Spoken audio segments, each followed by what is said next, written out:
আসসালামু আলাইকুম। আজকে আমি তৈরি করব ফ্যান কেক অথবা ডোরেমন কেক বা ডোরেমন ডোরা কেকও বলা হয়। এই কেকটা বাচ্চারা খুবই পছন্দ করে। আমি এখানে নিয়ে নিয়েছি 3টি ডিম। ডিমগুলো একটু ফেটিয়ে নেব। ফেটিয়ে নিয়ে আমি এখানে দিয়ে দেব মধু। এটা হচ্ছে ক্রিম হানি যে মধুটা আছে ওইটা, লিকুইড মধুটা না, এটা একটু জমে যায় ঠান্ডা পড়লে। এই মধুটা দিয়ে দিচ্ছি। মধুটা অবশ্যই স্বাস্থ্যসম্মত, বাচ্চাদের জন্য এটা খেলে খুবই ভালো।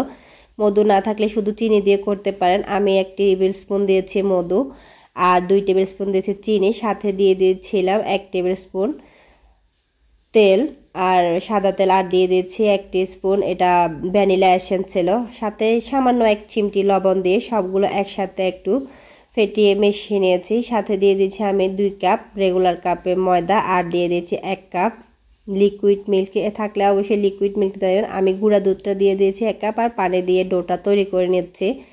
সাথে আমি দিয়ে দিচ্ছিলাম 1 টিস্পুন বেকিং পাউডার। সবগুলো দিয়ে আমি একসাথে একটু ডোটা তৈরি করে নেব। এটা ভালো করে স্মুথ করে তৈরি করতে হবে। আমি এটা হাত দিয়ে মেখে নিচ্ছি, তাহলে এটা হ্যান্ড দিয়ে মেখে নিতে পারেন। তো এখন এখানে আমি কেকটা একটু ফ্রাই প্যানে দিয়ে এটা কিছুক্ষণ এভাবে রেখে দেব। রেখে দিলে একটা পাশ যখন কিছুটা হয়ে আসবে অপর পাশটা উল্টে দিতে হবে। এটা খুব বেশি হাই হিটেও করা যাবে না, আবার একদম লো হিটে করলে অনেকটা সময় নেবে। চুলার তাপটা মিডিয়ামে রেখে করতে হবে, মিডিয়াম টু লোতে রাখতে হবে। মিডিয়ামে রাখলে এটা পুড়ে যাবে।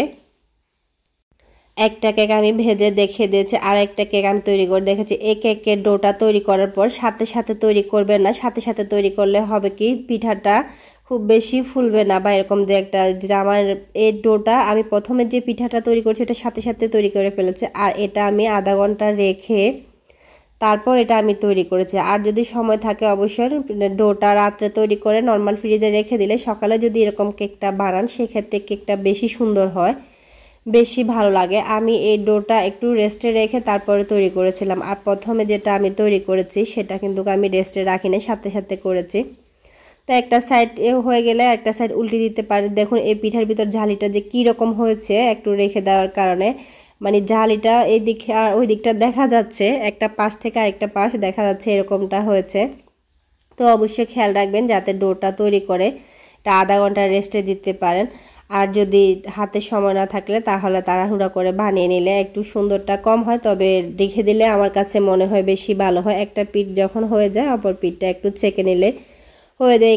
কেকটা ছেঁকে নিতে খুব বেশি সময় লাগে না, 30 সেকেন্ড থেকে 40 সেকেন্ডের ভিতর এক একটা কেক হয়ে যায়। তো আর যদি হাতে সময় থাকে অবশ্যই সেটা রাত্রে তৈরি করে রাখবেন ডোটা। আমি এখানে এটা নছিলা দিচ্ছি, নছিলা অথবা আপনি চাইলে এটা ডার্ক চকলেটের সাথেও মেল্ট করে দিতে পারেন। আমার কাছে নছিলা ছিল তো আমি এটা দিয়ে পরিবেশন করে নিচ্ছি। বাচ্চারা এই ধরনের কেকগুলা খেতে খুবই পছন্দ করে। রেসিপিটি ভালো লাগলে লাইক কমেন্ট শেয়ার করবেন আর সাবস্ক্রাইব করে চ্যানেলের পাশে থাকবেন। আর যদি ফেসবুক পেজ থেকে ভিডিওটি দেখে থাকেন অবশ্যই পেজটাকে ফলো দিয়ে রাখবেন। দেখুন আমার কেকটা কীরকম হয়েছে।